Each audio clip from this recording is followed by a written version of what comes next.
जहां most of the creators के हज़ारों शॉर्ट्स अपलोड करने के बाद भी 1000-2000 व्यूज़ आने के बाद रुक जाते हैं, वहां मैंने जस्ट 5 शॉर्ट्स अपलोड करके ही 10 मिलियन से भी ज़्यादा व्यूज़ गेन किए। और यही नहीं, इन 10 मिलियन व्यूज़ से मुझे 25,000 से भी ज़्यादा ब्रांड न्यू और एक्टिव सब्सक्राइबर्स भी मिले। इस वीडियो में मैं आपके साथ ये सारी जर्नी तो शेयर करूंगा ही, साथ में मैं आपको वो 3 सीक्रेट स्ट्रेटेजीज भी बताऊंगा जिसको यूज करके तुम भी अपने शॉर्ट चैनल पर लाखों में व्यूज ले सकते हो। So let's start the video. मैंने अपना चैनल 25 दिसंबर 2023 को क्रिएट किया और ठीक 26 दिसंबर 2023 को शाम के 6 बजे मैंने अपने चैनल पर फर्स्ट शॉर्ट अपलोड कर दिया। मुझे अपने फर्स्ट शॉर्ट पर सिर्फ 500 व्यूज ही आए और उसके बाद व्यूज आना रुक गए। नेक्स्ट डे 27 दिसंबर को ठीक उसी वक्त मैंने सेकंड शॉर्ट अपलोड किया जिस पर फर्स्ट 24 आवर्स में तो 2K व्यूज आ गए, बट उसके बाद व्यूज आना रुक गए। थर्ड डे मेरे न्यू शॉर्ट पर 5K प्लस व्यूज आए, बट उसके बाद व्यूज आना रुक गए। फोर्थ डे भी सेम ही हुआ। असल गेम तो फिफ्थ डे और फिफ्थ शॉट ने चेंज की। फिफ्थ शॉट अपलोड करने के बाद उस पर फर्स्ट 24 आवर्स में ही 50K प्लस व्यूज आ गए। 48 आवर्स तक उस पर 200K प्लस व्यूज आए और देखते ही देखते 1 वीक में उस पर 2 मिलियन से भी ज्यादा व्यूज आ गए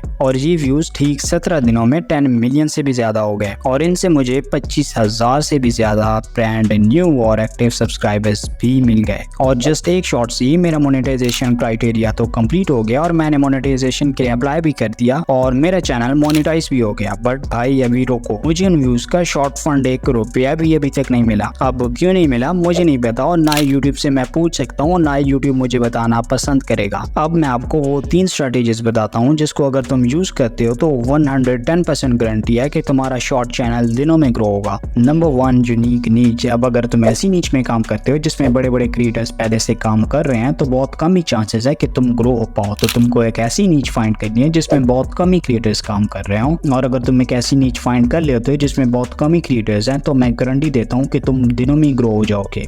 नंबर 2, एंगेजिंग एडिटिंग। अब अगर तुमने किसी भी तरह से यूनिक नीच तो फाइंड कर लिया बट तुम्हारा शॉर्ट एंगेजिंग नहीं है तो ऑडियंस पहले 5 सेकंड में उसको छोड़कर चली जाएगी, जिससे तुम्हारा ऑडियंस रिटेंशन कम होगा और तुम्हारा शॉर्ट कभी भी वायरल नहीं होगा। तुमने किसी भी तरह से अपने शॉर्ट को एंगेजिंग बनाना है जिससे तुम्हारा ऑडियंस रिटेंशन बढ़े और तुम्हारा शॉर्ट वायरल हो। Number 3, consistency. तुमने कम से कम 60 डेज तक डेली शॉर्ट अपलोड करना है बगैर रिजल्ट्स की परवाह किए। अगर तुम 60 डेज तक कंसिस्टेंसी से अच्छे हाई क्वालिटी के शॉर्ट अपलोड करते रहते तो मैं गारंटी देता हूँ कि इनमें से एक शॉट तो जरूर वायरल ही होगा। तो गाइस यही 3 स्ट्रेटेजीज हैं जिनको तुम अप्लाई करते हो तो मैं गारंटी देता हूँ कि तुम दिनों में ही ग्रो हो जाओगे। तुमने यूनिक नीच फाइंड करनी है, अपने शॉट को एंगेजिंग बनाना है और कंसिस्टेंसी से कम 60 डे तक शॉट अपलोड करते रहना है। मिलते हैं नेक्स्ट वीडियो में, बाय।